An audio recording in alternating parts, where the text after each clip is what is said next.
Si je devais me définir en 3 adjectifs, je pense que le premier qui me vient à l'esprit, c'est harmonie. Parce que je pense que ceux qui me connaissent le savent, j'aime énormément les harmonies.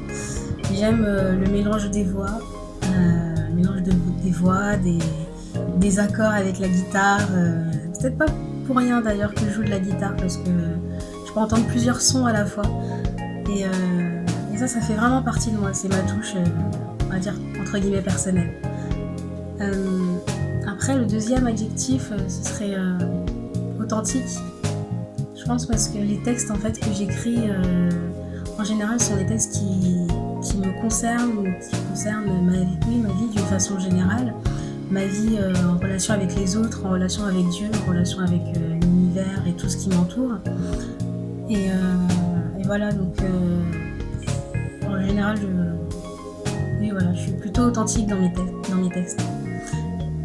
Et le dernier, c'est pas un compliment, ce serait lente. C'est vrai que je suis une personne qui prend son temps pour faire les choses, peut-être que je prends trop de temps souvent. Je prends trop de temps parce que je me qualifie un peu de passionnée compulsive. J'ai beaucoup de passion et j'aime accorder du temps à chacune de mes passions, ce qui fait que j'avance très lentement sur chacune d'elles. Mais voilà, je prends du plaisir et peu importe le temps que je mettrai à réaliser mes projets, je sais que je les ferai en temps et en heure.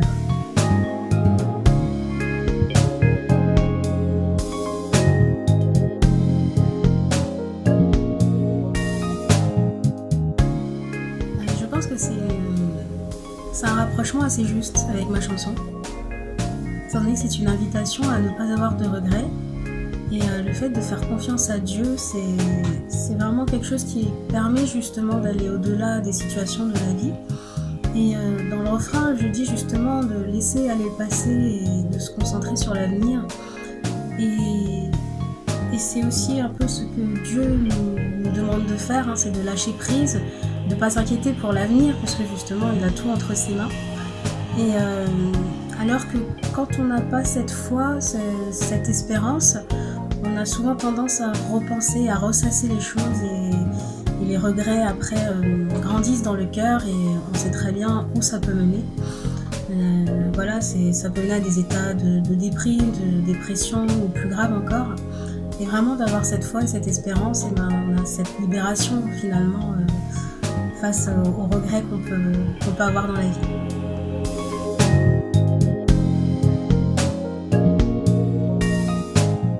Dans Gospel Unit, il tourne autour de la musique. Donc je compose et j'interprète des chansons. Ces chansons ont pour but de soutenir l'association Le Sel. Avec Gospel Unit, nous soutenons financièrement les projets santé de l'association Le Sel. Et si tu veux nous aider, tu peux le faire en achetant le maxi 4 titres qui sortira le 30 novembre prochain. Le maxi 4 titres, Un monde meilleur.